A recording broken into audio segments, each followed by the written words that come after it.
Good afternoon, everybody. We're going to start in another minute or two. We still have some members of the community coming in, and we want everybody to have a chance to grab a seat. Thank you for coming out on a fall 93-degree day.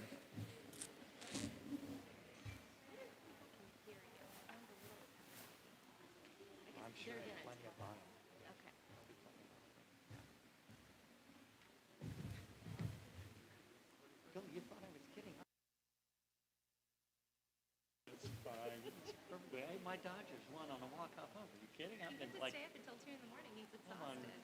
Good all, yeah. My brothers were texting. My daughters were texting. My daughter stayed and watched the whole thing. Here's Thank one you. for you. Perfect. You get your own. Okay, good.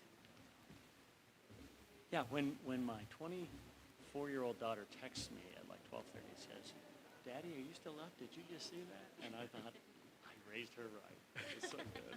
She stayed up. What do you mean, am I still bottom of the ninth? Of course. Okay, I have to tell you, I took a nap from the 6th to the 9th, and I awakened in the bottom of the ninth. Dude, you're kidding. No. Did you really? That was lucky. Yeah, very lucky. And I That's didn't. AG. He's got an internal clock. Hey. How are you? It just kills me that I can't be involved with this at all. I got a big mouth shot, and both my conscience, and all that. But I say, he retired at the right time, didn't he? Oh, yeah. Who do you know who stepped into a job like this? Isn't it great? Kills me. Great. It's all good. Serendipity. It's all good. You're gonna be around a while, so maybe you'll evolve into being. I'll be off the planning board, thank you, Lord. Well, we're going to see you. Next week, We'll be, yeah, Bill and I will be doing. To ask you out loud, or you just want me to ask by myself if I can have a tour of the facility? Oh, of course you can.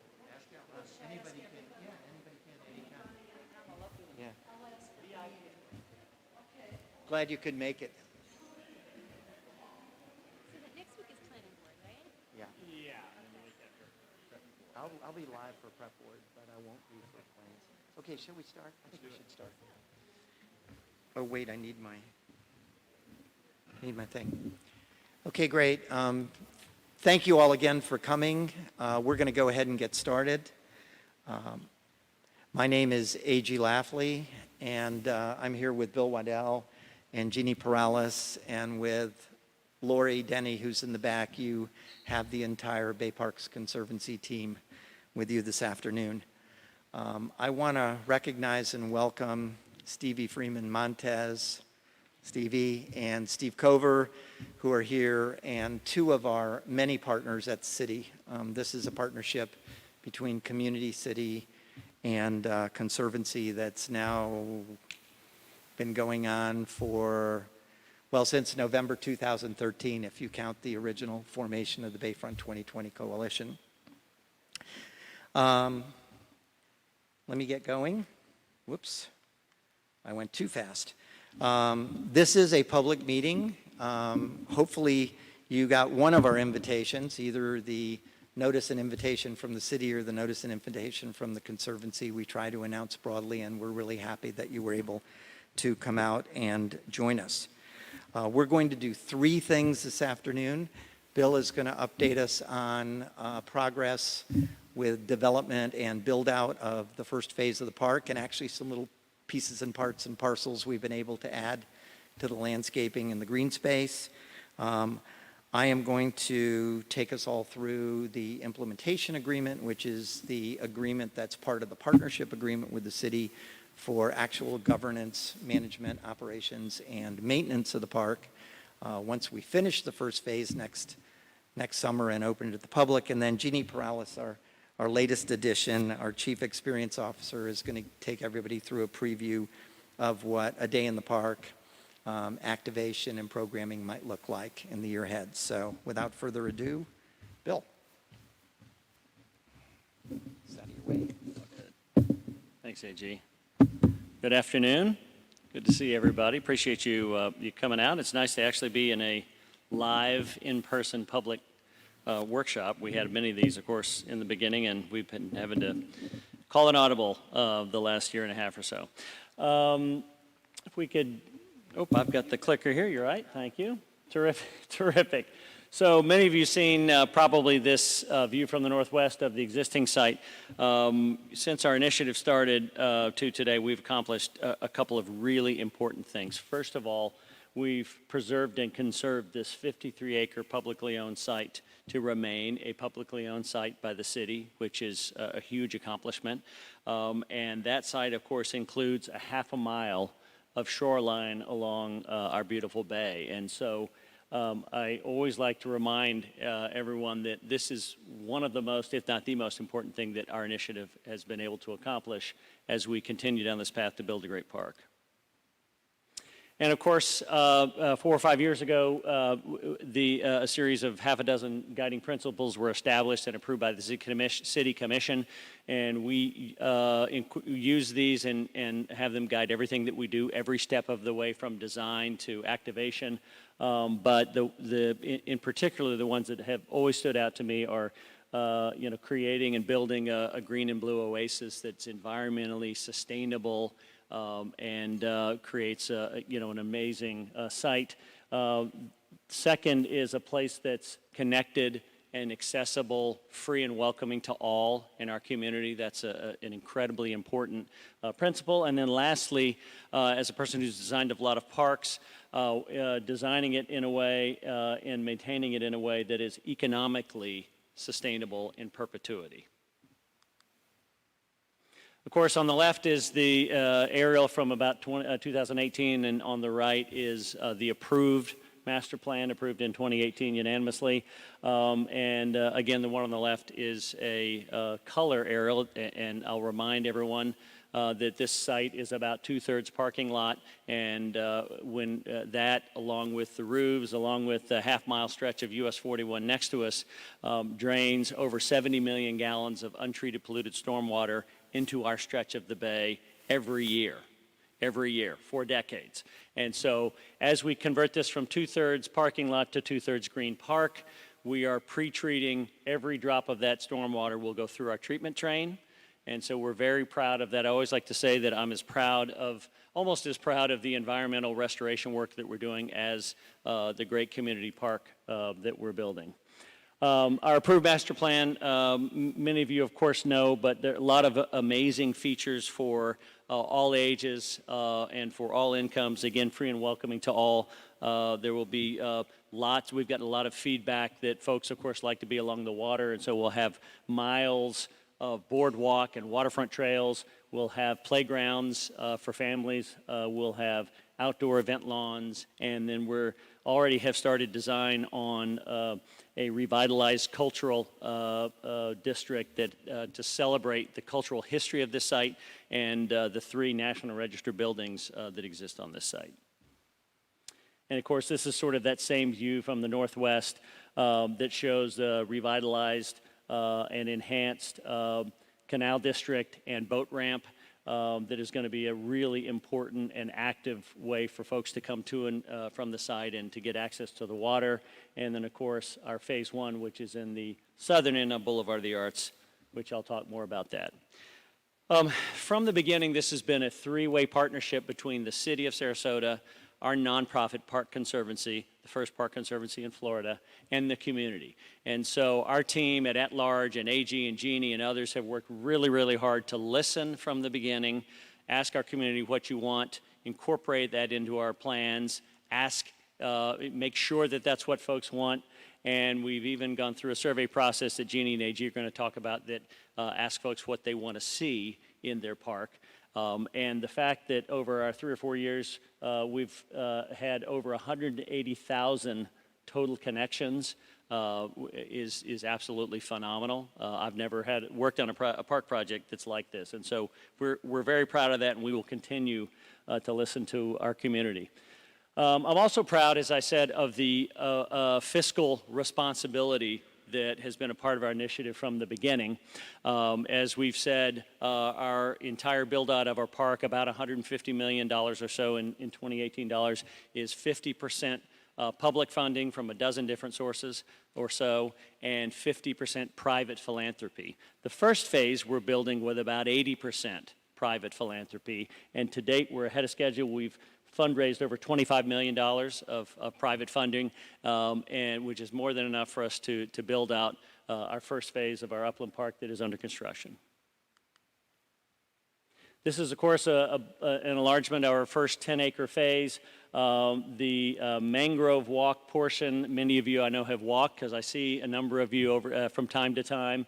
A beautiful half-mile stretch that includes just about as much money on water quality improvements under the ground that you can't see as there are above-ground improvements. The upland portion of the park is well on its way to, under construction, and it will be completed summertime next year. So it'll be fun to welcome you all to ribbon cutting sometime next summer on the upland part of the park. And then we've already started design, as I mentioned, on the historic district and the western coast up the waterfront.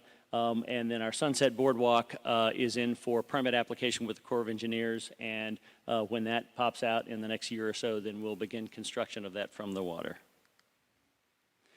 And I mentioned some of the improvements we've already completed. I also see many of you walking around the beautiful 1-acre fountain garden that we restored, over 100-year-old pond and Japanese lantern that we restored about a year and a half ago. It has Wi-Fi, it has music, and connects to the Mangrove Walkway, again, half-mile, 10-foot wide pathway that includes a substantial amount of water quality improvements, as well as state-of-the-art lighting and beautiful Florida-friendly landscaping. And it also includes half a dozen or so educational decks that have been etched beautifully with flora and fauna that you might see on your stroll. And this one's one of my favorites, where we've got a swing that is looking into one of the fingers of the Mangrove Bayou at the new paddle launch that is almost complete and will be opening by the end of the year. And of course, this is one of my favorite views looking to the west. Another important part of our phase one is the iconic shade structure covering the concession and restroom area at the east end of our upland part of phase one, designed by our local partner architect, Sweet Sparkman. And this is another view of it. The team was inspired by the original field theory design of the old Selby Library that used to inhabit the site, and so they interpreted that and incorporated into the shade structures, including the iconic shade structure, again, at the Concession Plaza.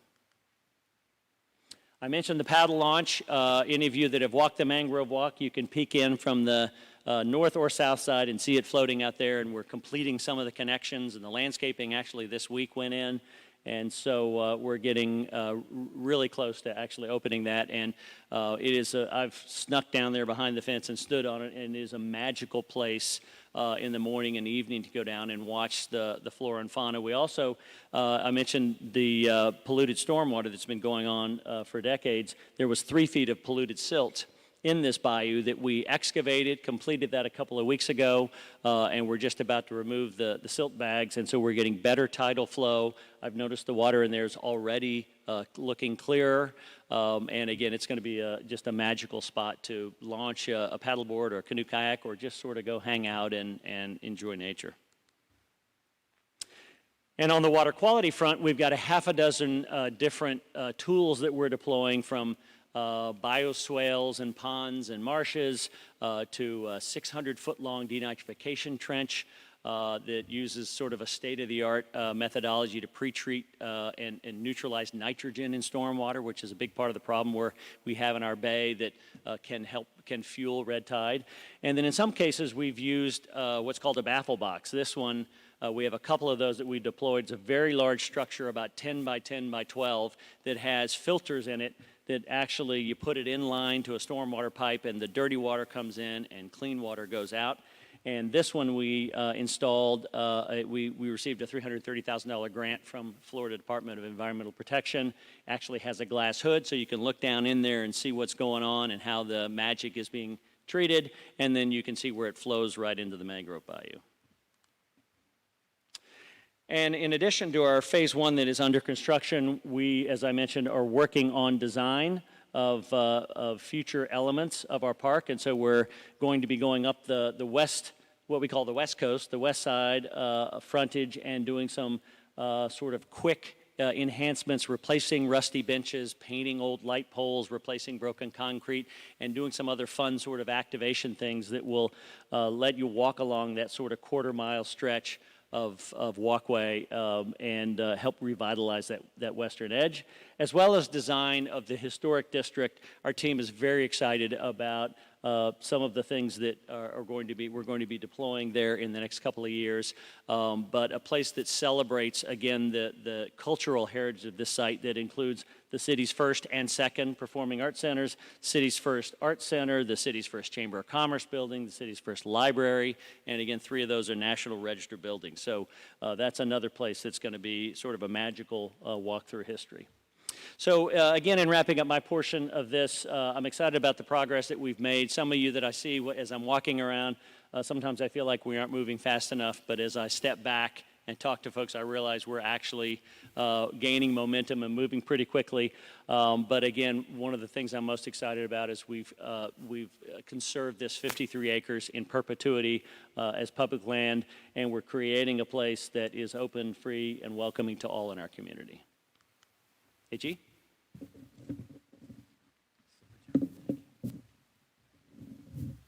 Bill timed himself. I want you to know he came very close to his 10 minutes. You told me I needed to tighten it up. No, I'm just teasing.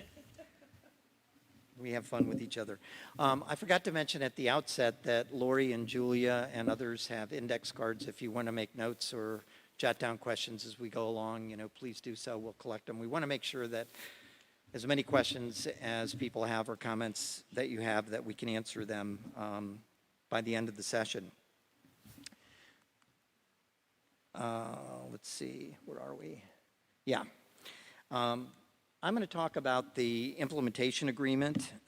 This is a joint working draft that we have been working with the city, actually, with City Manager Marlon Brown, with Stevie and Steve, and with a whole host of their colleagues, managers, and staff at the city. And the focus of the implementation agreement is on governance, management, operations, and maintenance of the park. And recall, we signed a partnership with the city back in the spring of 2019 after the master plan was approved. And we have 3 responsibilities to the city and to the community. The first Bill took us through, which is design, develop, and construct, build out the park itself in phases. The second is to fundraise, and we do virtually all the fundraising on the private side, from foundations, from philanthropists, and frankly from citizens like us. You may recall last year, and Jeannie will talk a bit more about this, but over 1,300 members of our community were decided to become Friends of the Bay in 2020 and make a gift to the park. And with the city, we work on grant applications, and Bill mentioned one of them, but this has contributed a significant amount of money so far. We have some pending that we think we're going to receive, and I believe we have grant applications for more than $10 million in right now. So it's important. And I guess the last thing I would say, and this is groundbreaking for this city, this county, and this community, the tax increment financing that was approved by the city and the county in partnership last year is going to end up being a huge capital funder of not only the park, but also a new performing arts center should the city decide to go ahead with one in the park. But coming back to the implementation agreement, it's for governance, management, operations, and ongoing maintenance. It governs how the city and the Park Conservancy will do those responsibilities together, who will be responsible for what. It covers the entire park. We have one park here. We have one public park here. The entire park needs maintenance. The entire park needs to be operated. The entire park needs to be managed, and it needs eventually to be managed as one park in concert and cooperation with Parks and Rec and the city. This implementation agreement was anticipated in the partnership agreement that's now nearly 3 years old, and this implementation agreement will become part of the partnership agreement as it's amended going forward. And I guess the last thing that I should say, and that we live every day, is that the implementation agreement enables and empowers the 6 guiding principles that sort of got this whole project kicked off 5 years ago. As I said, this is the purpose of the implementation agreement.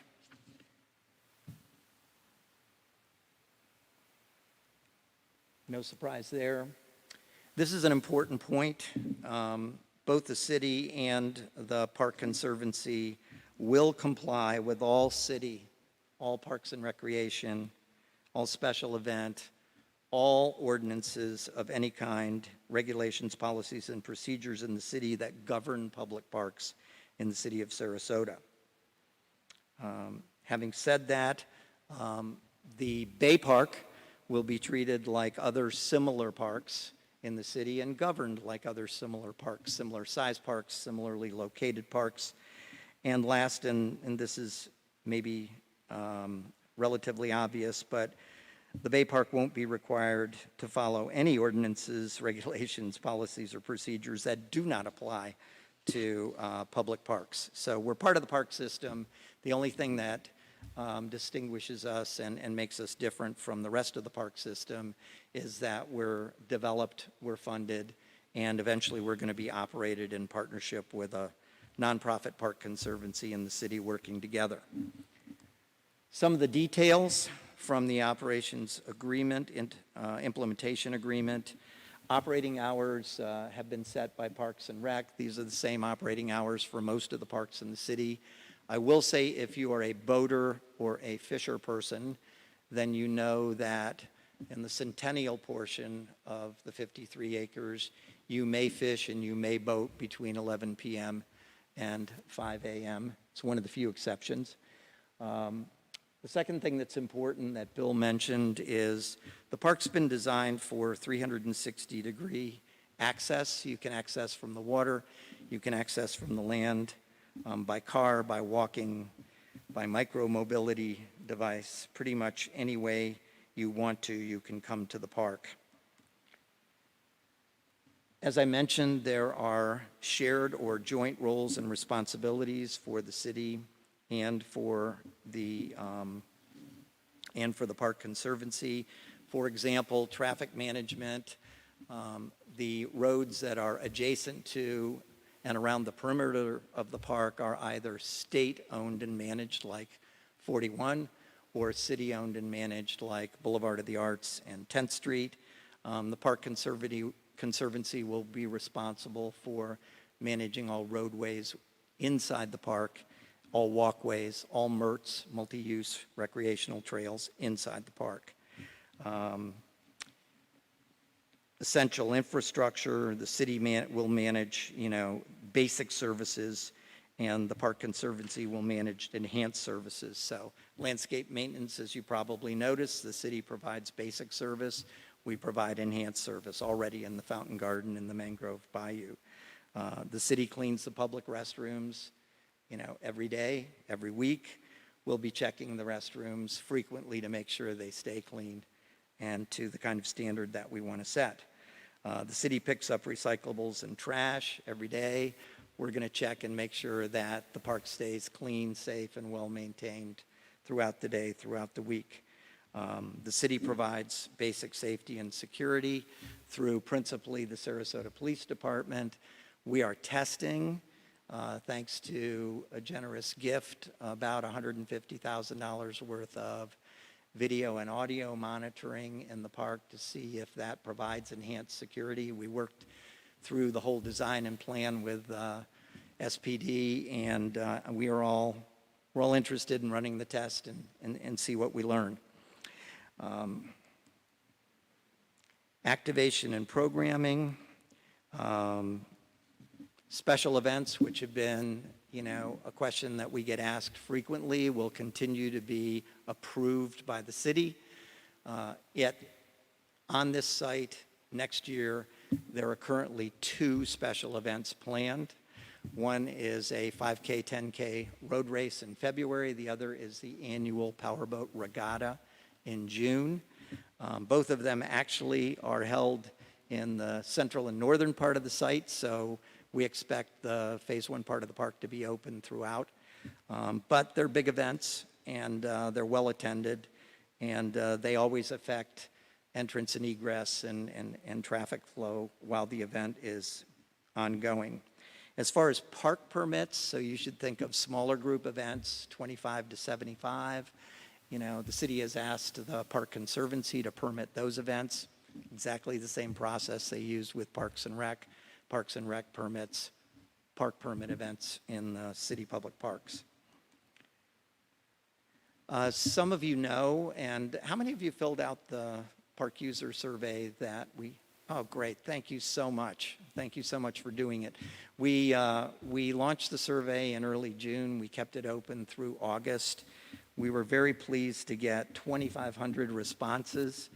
95% of you who filled out the survey said that you would definitely be visiting the park, and specifically the Bay Park. Half of you said you would be coming on a weekly basis, and a quarter, or actually almost 30% on a monthly basis. The most popular times, as you can see, were early evening, before sunset, at sunset, and in the morning.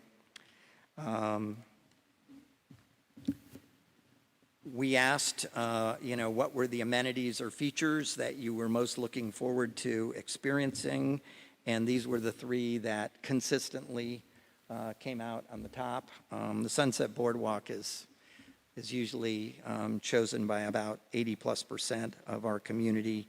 And if you really step back and think about public parks, every survey that we've ever looked at, whether it's the National Parks and Recreation Association surveys, the survey that Sarasota Parks and Rec ran, or other surveys that we've looked at in other cities, people go to public parks because they want to be outside, they want to be in fresh air, they want to be near green space and with nature. They want to take a little exercise or just relax, and they want to be with family and friends. That's the principal reason that people come to parks. We, of course, asked you what you would like to do when you come to the Bay Park, and this was the top 10 list. And as you read down it, I think you'll see that about half of the activities are what we call self-directed or self-initiated activities. Walking, jogging, biking, stargazing, sunset viewing, etc. But there are also other activities, arts and cultural, food and beverage, that you're interested in, and we're looking at providing, and Jeannie will tell us more about that. Food and beverage, the city has asked us to review and approve the food and beverage provider agreement for the Concession Pavilion as part of the implementation agreement. The city has asked us to administer the 2 of the site partner leases, the Art Center and the Sarasota Garden Club, both of which are adjacent to the Blue Pagoda. Not, of course, the Van Wezel, which is city-owned and operated performing arts center, nor the Sarasota Orchestra. And finally, the city has requested that we look at this building, both the municipal auditorium, and if you've been in the community center in the back half, also at the community center, and to begin to think about how we might program it for the benefit of park users beginning next fiscal year or about a year from now. Bill mentioned, I think, that we've already landscaped the lawn just north of here. It was basically neglected for some time and not used. And it was a fairly quick piece of landscaping that improves this whole area. We got a grant to landscape the right-of-way along 41. And we're trying to figure out how the Art Deco fountain really works and if we can get it working again. And if we solve that engineering problem, we may have a fountain again in front of the municipal auditorium as it was originally planned. That's all I've got, and it's now my pleasure to introduce Jeannie Perales, our Chief Experience Officer. Hi, good afternoon, everyone. It's a pleasure to be here. I know that many of you know AG and Bill because they've been part of this project for so long, and I'm new to the project. But I'm not new to town. My kids are fourth generation. I grew up here in Sarasota. And I'm very invested in this community and really, really happy to be part of this project. So I hope you like what we have in store for you. So as Bill designs and builds a park and AG does all the paperwork and makes sure everything's all lined up, I'm thinking about how we activate the spaces and make it a safe and welcoming park for our community.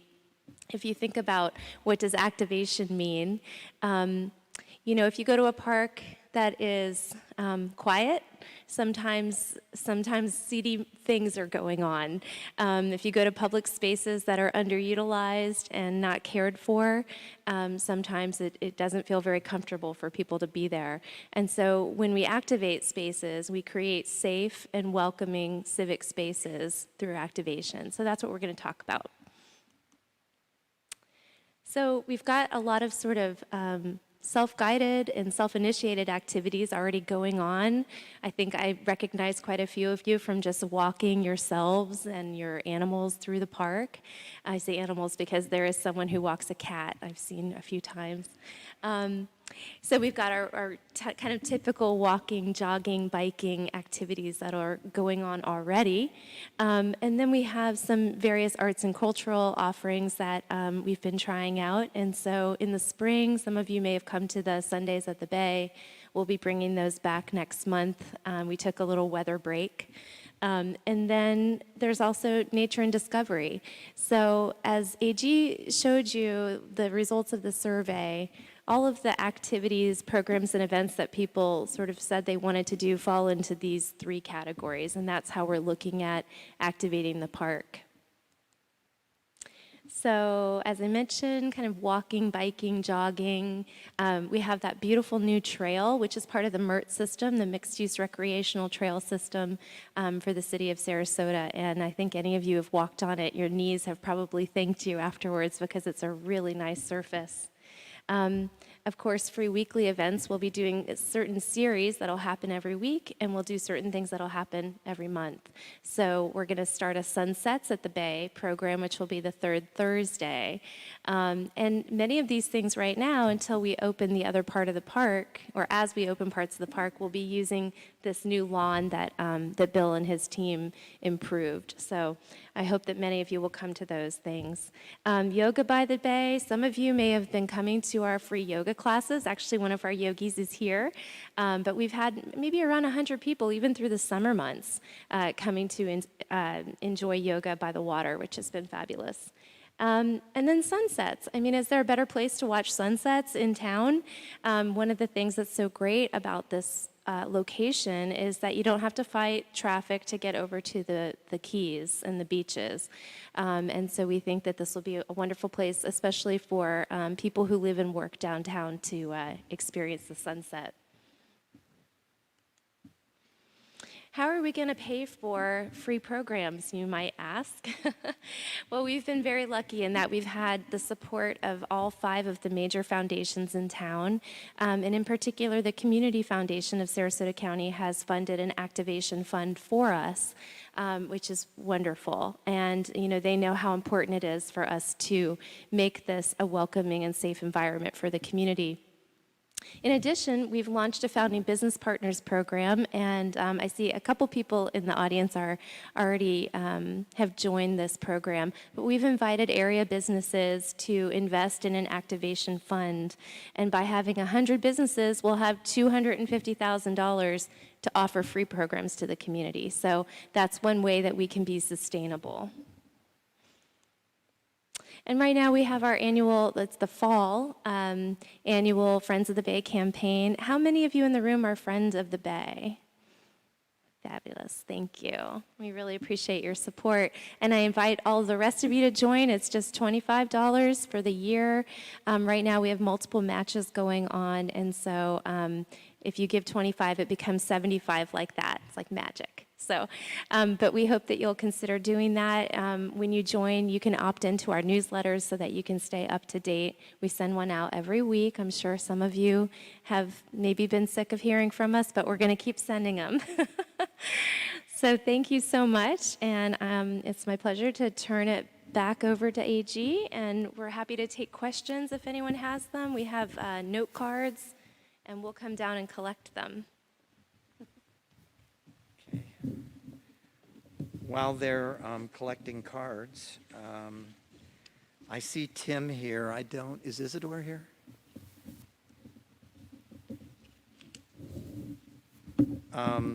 We got some questions in writing a couple of days ago addressed to Bill. So while Bill and Anand and Lori and Jeannie are gathering the questions from this group, I thought I'd address these.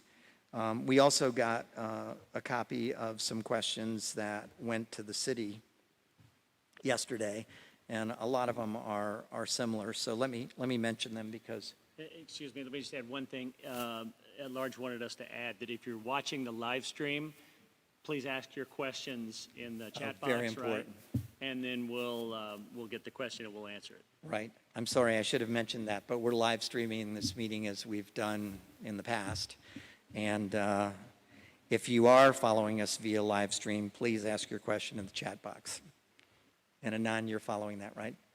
Perfect. So we got a half a dozen questions, and I thought I would touch on them briefly.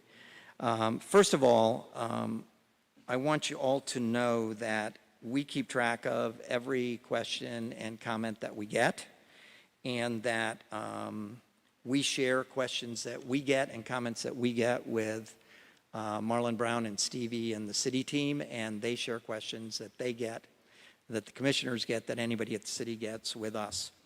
So we got a couple of questions about the boardwalk.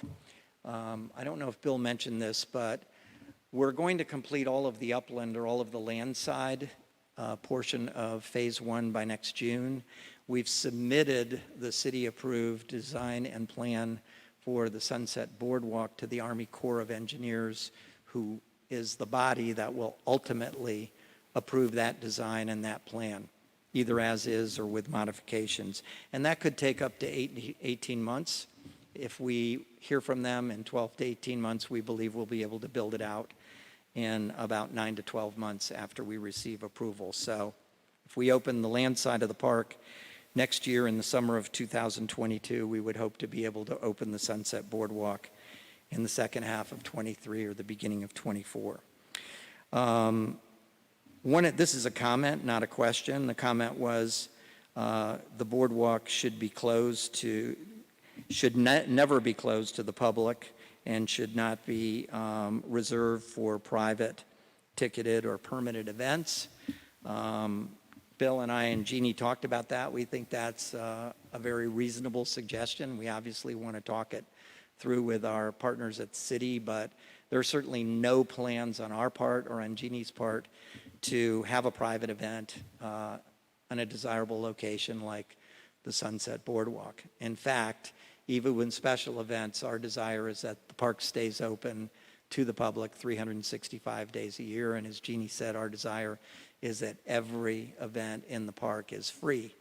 That means if it costs money, it either has to be provided pro bono, it has to be sponsored, or it has to be supported by some form of donation or government grant. So that's a good idea.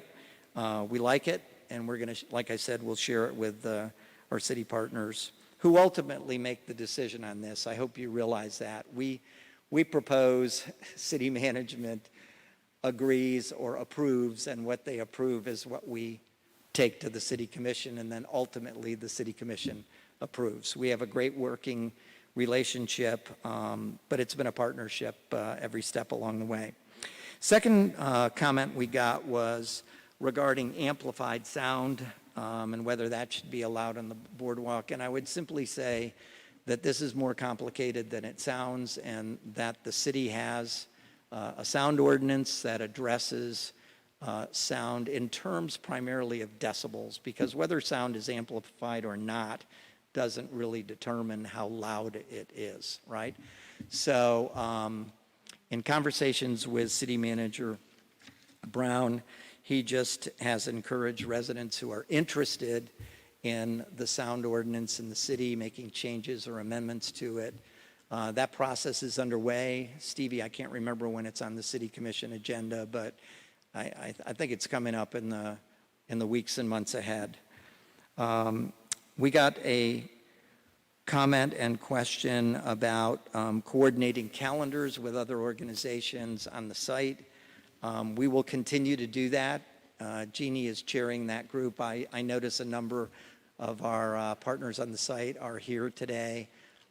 We meet on a regular basis. It won't surprise you to learn that it's been a really tough year for several of the performing arts and even the Art Center and the Garden Club because of the pandemic. So we're getting together. We're putting our calendars together. You will see our calendar evolve on the website, and we will integrate that calendar. So whether you're at one of the residences across the street from the park, or whether you're anywhere in the city, you'll be able to come to our calendar on the homepage, and you'll know what's going on this week, this month, and for, we hope, 2 or 3 months ahead, so you can plan.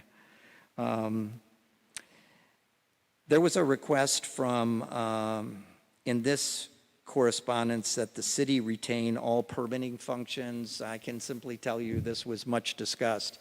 Who's going to permit special events and who's going to permit park permits in the park? And I won't speak for all of the city because there are only 2 representatives here, but pretty much I think the city agreed that they should continue with the special events. They're large events. They require more support and more resources from the city. I believe, Stevie, the city permits over 100 a year already. It's an extraordinary number of special events. And as I said, there are only 2 planned for our site and not in the first phase. But I don't think the city wants to get into permitting every 25 to 75 person group event in all 40 different parks in our city. They delegate that managerial and operating responsibility to Parks and Rec, and like I said, we're their Parks and Rec for the Park Conservancy is their Parks and Rec for this park. So I think that's been the rationale for why we've proposed what we've proposed. The city will continue to handle special events. They'll delegate park permits to the Park Conservancy. And then there's another comment about ordinances governing hours of operation and sound ordinance shall not be waived for any events. And I guess that one's one I'm going to have to talk with the city too. We've said over and over again, both the city and the Park Conservancy, we're going to follow the letter of and comply with every ordinance, regulation, and policy in the city. So I don't think there should be any cause for concern here, but I'm not an attorney, and somebody might have read the fine print, and there may be some loophole in there about waiving something. So I'm not going to comment on things I don't know about. I'm going to defer to the people at the city who can help us with that one. And the last comment that we get is one that we've gotten off and on for 4 or 5 years, and it's not an easy one because there aren't clear definitions. And by way of context and background, Bill and I, and actually Veronica Brady, this last year enrolled in, were accepted by, and completed the Central Park Conservancy, City University of New York Public Park Management course. And it was a lot of homework, right, Bill? I don't think Bill did all his because he was busy. But Veronica did it all, and we cribbed from her, right? A little tardy, but I did. Yeah. But it was a great course, and as a result of that, we are now, first we all graduated, we all received our certificate. We've received follow-up certificates for additional courses, and most importantly, we're members of the U.S. Public Parks Alliance now, which gets us access, along with the Trust for Public Lands, to an awful lot of information about public parks across America. So the question that keeps coming up is park intensity, how many people are going to be here for which events, how much traffic is that going to generate? Should there be a passive park part of the park and an active part of the park. There just really isn't a good definition of passive v active. We don't know the reason we survey. I mean, we know that 25 out of 2,500 respondents to our survey, 95% say they want to come to the park or they intend to come to the park every week, right? So that gives us some idea that we have a destination and we have a set of features and amenities that have some attraction. But we don't really know until we start to operate what's going to happen. Could we put up, or maybe I can find, could we put up slide 4 or 5? Or Bill, Yours can or you? the beginning? From yours. Yeah, 5. Put the slides back up, Brent, please. I just want to I want to make an important point here. Is it there? Can we get the slides back up on the screen, please? Oh, thank you. Very sophisticated. We Yes. shout through the curtain. Yeah, it's the Wizard of Oz. We wish. The way this park has been designed and planned, that one would be, keep going, Bill, one more. Yeah, one more. Yeah, actually go back one and then I'll come to this one. The way the park's been designed, virtually all of the most used activities are in the north end of the site, either north of 10th Street in the what will be new and totally renovated public boat launch area, which attracts thousands of people from the city, the county, and the region every year. A new restaurant and retail area that will go around what we call the Canal Zone. A much larger boardwalk that will extend, I like to call it the Skyline Boardwalk, and I'm sure somebody a lot smarter than I am and more creative than I am will come up with a better name. But that is going to provide, it's much larger and it provides much more sweeping views. You can literally see all the way up the bay and all the way to the Skyway Bridge. A much larger lawn for performances that there and up to the northwest, both of which will be adjacent to the new Performing Arts Center, which will be 3 blocks further north than it is today. So Mary's not here to correct me. I think 130 to 150,000 people pre-pandemic attended at least one event at the Van Wezel at the new Performing Arts Center. That will be more because there's more capacity and they'll do more shows and bigger shows. I mentioned thousands literally use our public boat launch, but most of the activity is going to occur up there. So while we aren't and really can't designate this lawn is passive and that lawn is active, as Jeannie and our team plan activities, there are going to be more self-guided, self-directed activities in the southernmost part of the park by virtue of the fact that we have the Mangrove Bayou. That's a quieter venue.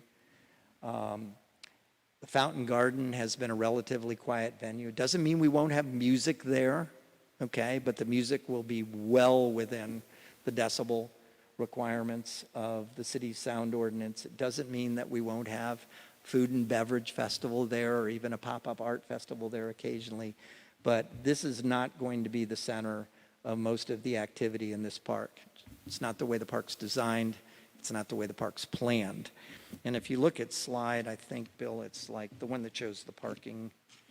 Looks like it's slide 24.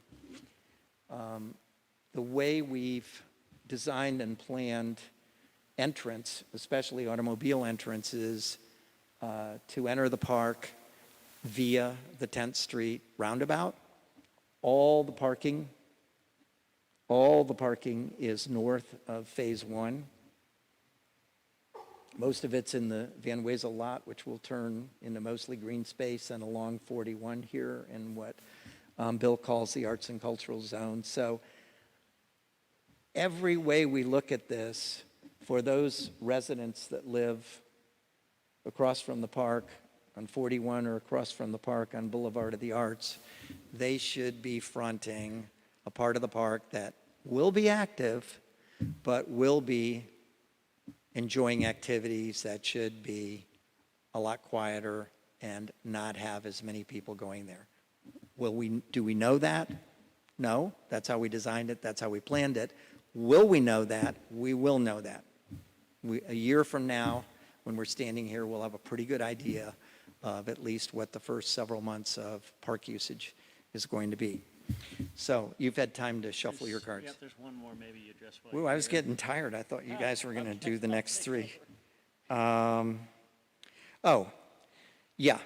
There was a question about, there is a statement in the implementation agreement that further additions to the Bay Park may be added at the discretion of the city. It's really at the discretion of the city and the BPC, not or. If it says or, we need to change that. But yes, Bill, which slide is it? Because I'll show the one that had the fountain garden and the West Coast, and it was in your slides. Yeah. Yeah, this is what is meant by this. All of these green space additions that we've done that are essentially improvements of the current site that involve landscaping, that don't involve any structures, that don't involve any other activity, engineering, construction that requires a site plan and simply can be permitted by the city, we've gone ahead and done with the encouragement of the city and the support and agreement of the Planning and Development Department. So for example, the fountain garden, that was, I hate to say it, it was an eyesore, it was an environmental disaster, it was a cesspool, okay? And we didn't even know that the original Japanese lantern, which we'd seen in a photograph from the 30s, was still there. It was at the bottom, okay? But that's the kind of project that we can do. The walkway along the Blue Pagoda that connects 41 in the corner of Boulevard of the Arts and 41 with the Mangrove Bayou. All these new plantings, trees and landscaping along 41 that we got a grant from the state for, it's basically just landscaping. Redoing the lawn, honestly, we got tired of looking at the weeds up there, and Parks and Rec came to us, and we put our heads together, and Bill and I walked over there and met a couple of people from the city, and we said, yeah, we can do this, and 2 weeks later it was done, okay? What Bill and we call the West Coast, that's mostly landscaping, planting trees, replacing benches and that aren't in good shape, frankly, painting. So those are the kinds of things that are intended by this sentence in the implementation agreement. And we're going to continue to plant trees. I mean, we've got a tree farm going. We're rescuing trees. Before we're done, I don't know what the number is. Bill keeps raising it. But, there'll be hundreds, maybe 1,000 more trees on the site than there are today. But that's what's meant by this statement. Okay, I've got a few questions that I'll jump into. Are there plans to monitor or evaluate late hour use in the park past 10 p.m.? Concerned about noise, sleeping, park activities, whatever. Absolutely are plans. We're going to, right now we're planning to have the same park hours as the other 40 parks in the city, that we're open from 5 a.m. to 11 p.m., so closed after that. And just like other parks, we are, well, in addition to what you'll see in other parks, as AG said earlier, we're testing state-of-the-art security cameras and audio the whole phase one will be covered, and we'll have 24/7 monitoring where there's through the software, it recognizes if there is activity that's going on after hours between 11 and 5, and it triggers a human view of what's going on, and then they can go on the audio and say, excuse me, sir or ma'am, the park is closed, Sarasota police have been called, you need to exit. And so we're testing that.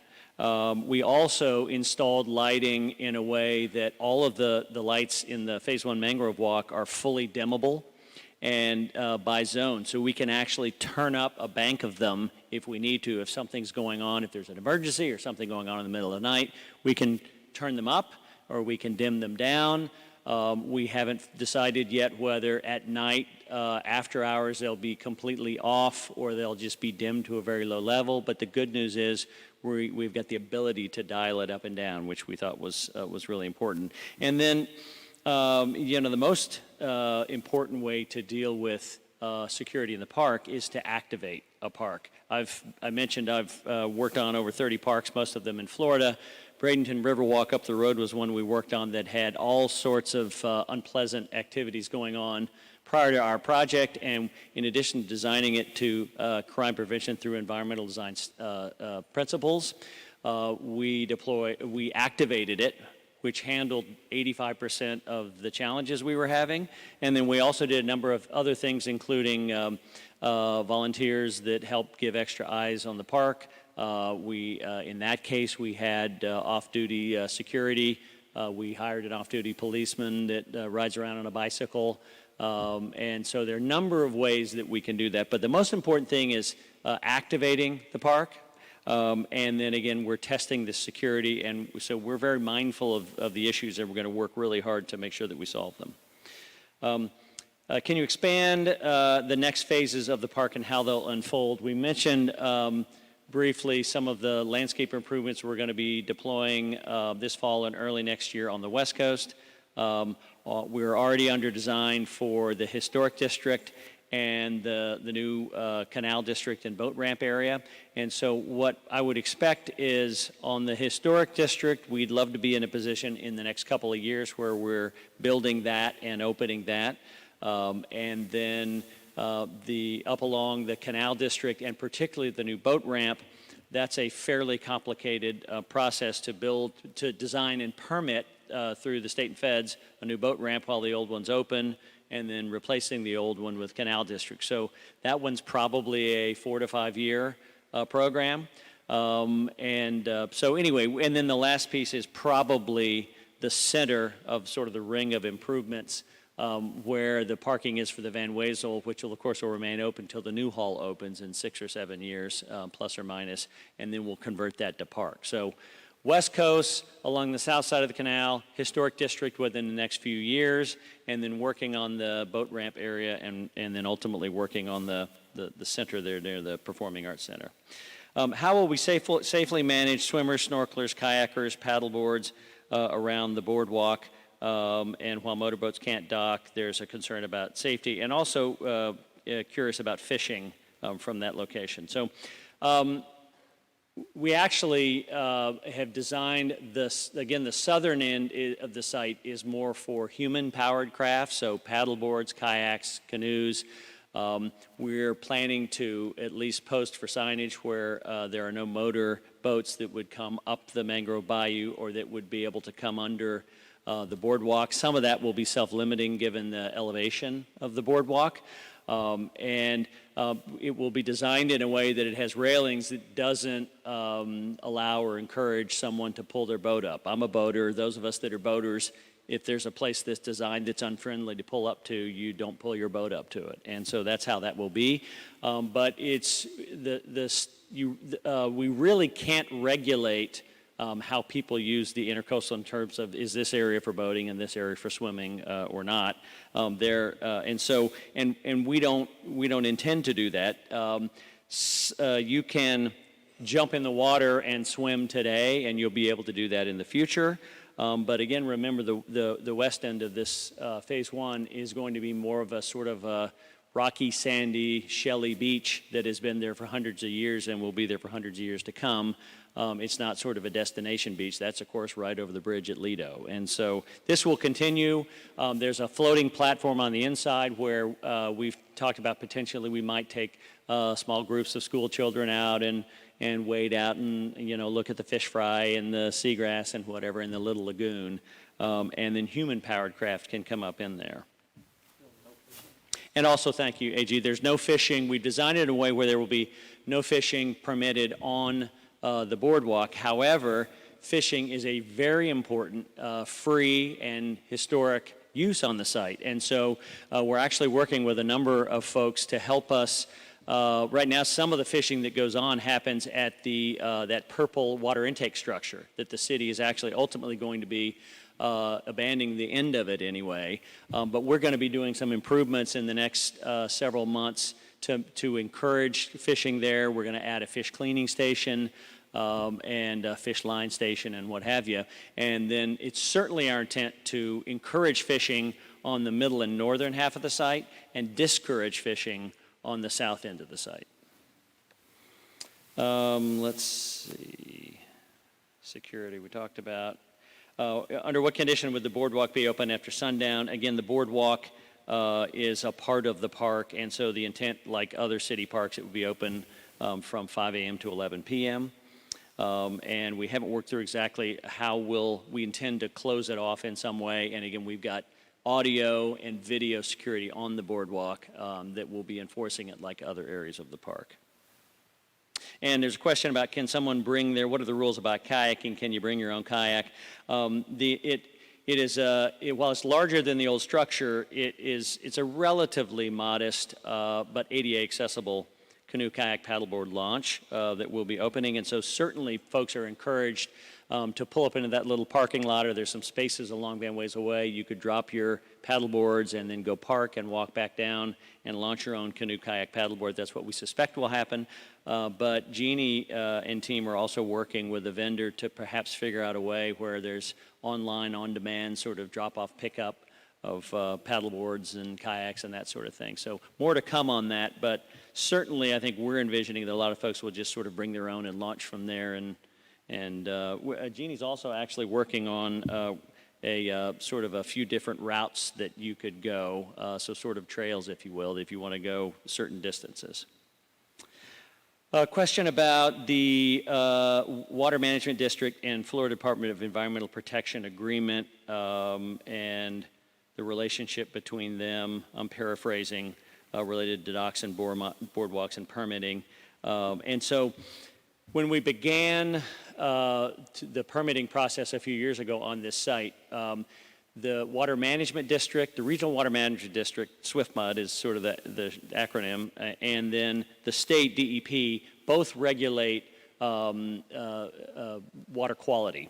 And so we met with them, and the decision was at the time, DEP wanted to fund some of the water quality improvements that we're doing. For example, DEP funds the water quality treatment for the Department of Transportation facilities like US 41 that don't have any water quality. And so we got a grant from the DEP for $330,000 that was on purpose to pre-treat the stormwater coming off of US 41. So DEP said, we've got funds, we'd like to co-fund this project, at least initially. So the SWIFMUD, you permit it, DEP, we will provide input, but we'll co-fund. And then, of course, anything over the water, the Corps of Engineers, federal government, actually provides permitting as well. And so there's definitely a layer, as is appropriate, of water quality and environmental permitting that goes on.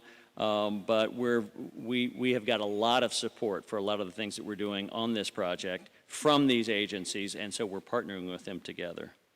And the note is here about, I see from Audie, about a question about whether FDEP knows about the project. They certainly do, but happy to talk to you offline or after the meeting, expand more about that. And then, again, the fishing comment, which I completely agree with, that it's historically vital to a number in our community, including the African-American community. And so I have a number of times spoken to the fishermen and women that are up there, and we are committed to providing much better fishing amenities and deploying things under the water that attract fish, actually. Make it a better place to go fishing and bring your family and go fishing, but that's going to be more in the middle portion and the northern portion of the site. When will the Sunset Boardwalk be complete? As I mentioned, we submitted it for permits in the last month or so. That's a 12 to 18-month permitting process, and then we'll build it from the water after our Phase 1 Upland Park is open. That's probably a 9 to 12-month construction process. So we're a couple of years out from opening the Sunset Boardwalk, but again, the Upland Park will stay open while we build the boardwalk from the water. Question about the silt removal that went on, that is complete and is currently drying. We've not gotten the soil test back but it's looking like we will likely be able to utilize that soil, mix it with our soil, and sort of bury it in the Phase 1 park. But if the tests come back and they're above certain, thresholds that are very, clear, we'll then take it off-site to landfill. Question about traffic management related to who's responsible for city streets and providing parking and traffic plans and all that. So the city is responsible for public rights-of-way, which is Boulevard of the Arts. It's, of course, to the south end of our site, 10th Street, and then US 41 in partnership with FDOT. All of the streets and parking on the site are they're city-owned, but they're sort of private, if you will. So in a way, if you think about a shopping center, all of that parking and drive-bys on all that are privately managed. And so in this case, we would do that. We would manage it in partnership with the city. But we're working very closely with Mark Lyons, the city's parking manager, who works with Steve Cover in his group. We've actually had 3 separate parking studies done on the site.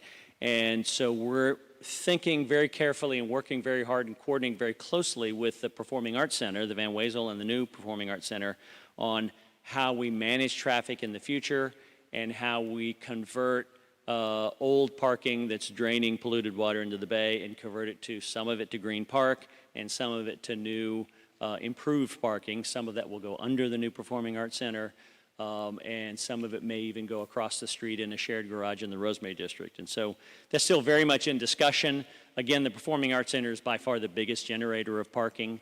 And so that's something that we'll continue to collaborate with the city and Steve and his staff and, our team in the Van Wezel.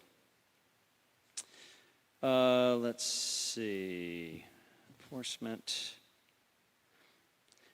Where will people park their spaces once parking spaces disappear into the parks development? So I'm sorry, that one is related. Let me just say that one thing that all 3 of our parking studies agreed on, in the pre-condition, prior to us getting here, there are about 1,400 spaces, and all have agreed that at build-out, we need about 850 spaces or so. And so we know that we can, over time, reduce from 1,400 to 800 to 900 or so, and we'll be able to do that in stages.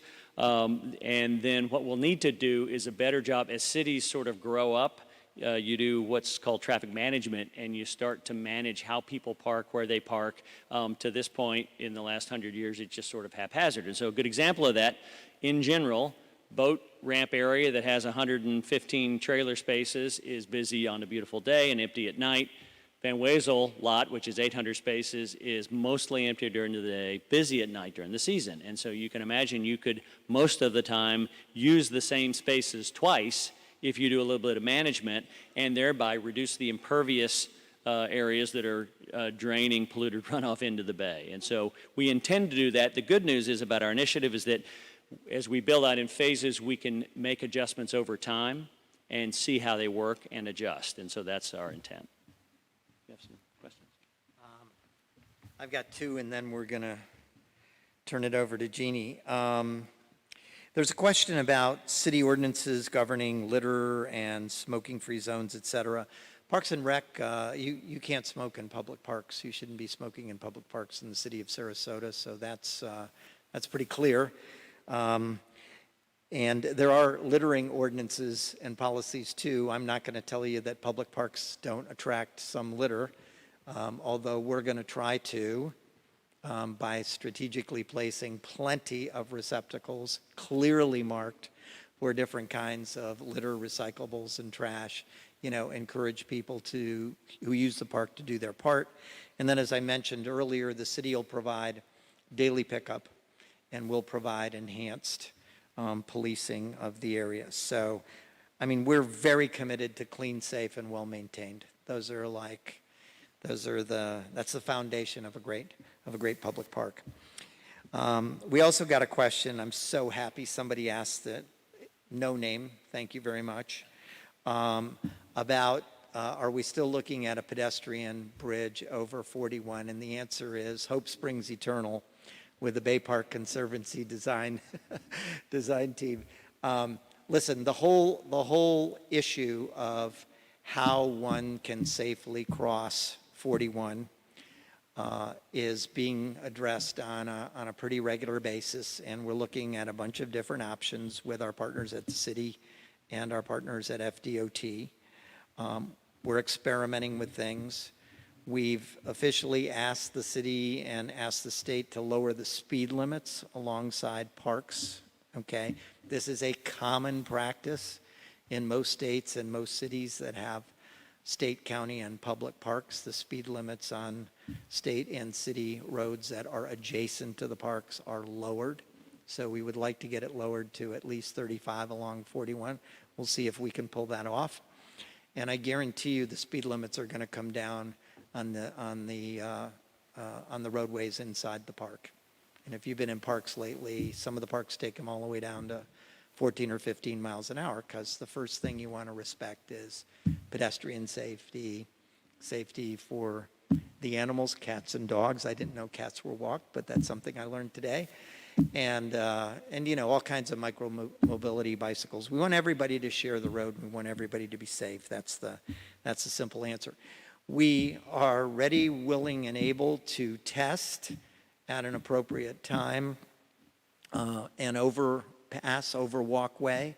Some of the current discussion has focused on the new Performing Arts Center. Again, there are a lot of performing arts centers that are either in the corner of a park or adjacent to a fairly busy road, and the solution to getting people from convenient parking is to, you know, give them a way to cross the busy highway or busy road overpass. This is not new. Again, it's practiced. It's a solution that's practiced in many cities. But there are a number of factors, and I would just say, you know, you should feel good that the city's thinking about this and thinking about making it a safe city for all of us, no matter how we choose to get around, and we want to do the same in the park. Jeannie?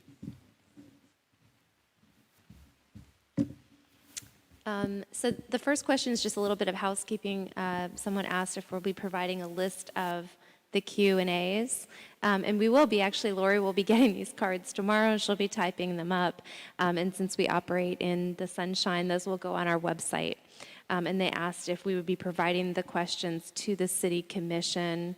I don't know the answer to that. I think they would just look at them like anyone else. But yeah, everything we do is out there, and it's usually posted onto our website within a couple days.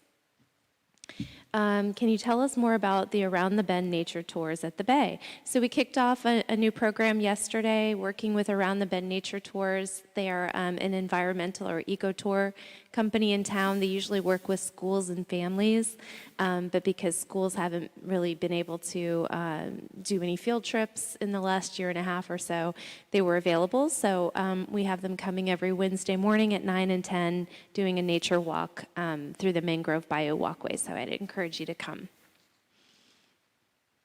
One of the questions is about volunteers needed for services, and I'm so sorry I didn't mention this before. One of the other ways that we can activate the park and keep all of our programming free is by utilizing the skills of volunteers. It's going to be a very, very important part of what we do. So I'll be building a volunteer program, and I'm going to come after all of you and ask you to join.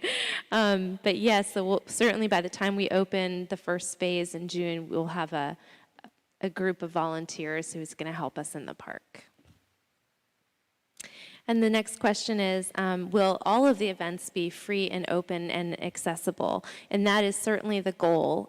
You'll see a thing here or there. For instance, we're working with Booker High School, whose visual and performing arts theater is under construction this year, and they needed to find a place to put on their performances, which are fundraisers for the school, a very important line of revenue to support their visual and performing arts program. So they'll be doing that in here, and those events are ticketed. But in exchange, they'll do some free programs for us, Shakespeare in the Park and a holiday concert. So you'll be seeing that. But so for the most part, I would say 99% of what we're going to be doing is free. If you plan to, okay, these next questions are about events. A couple people asked if we would have private events or ticketed events. These are all things that we're exploring and thinking about. the way a lot of these, there are about 40 park conservancies in the country. We're the only one in the state of Florida. The way that many of these park conservancies stay afloat and pay their operating budget is by having a certain number of private events. And so more than likely we will do that, but one of the guiding principles is to make sure that spaces are always open and accessible. So if one portion is closed off for a private event, there'll still be plenty of access for public access. So that's still very much to be determined, and I don't anticipate that happening very frequently. Yes? Yes. So like any place, you would get requests for, I want to have my wedding here, I want to have my baby shower. This space in particular, of course, the municipal auditorium, they rent it out for events. The room back here, the community center, is rented out for events. So there is a precedent and there is a process. And actually, that's kind of the next question, which was, what events do we have to permit? So the rule of thumb is anything over 75 people, you have to permit. And we do park permits for even fewer than 75. But if you start to have things that you're selling or food and beverage, you need to go through a permitting process. So like our Sundays at the Bay are not huge. We're not selling anything, and there's no food and beverage there. So that's, a really easy park permit. And those are the kinds of things that we, the BPC, will be able to permit. Did I say that correctly? Okay. Great. And I think that concludes the questions that we got. So thank you all for your attention and joining us and being engaged citizens and asking rather than assuming. We always appreciate that. Anything else? Okay. Thank you.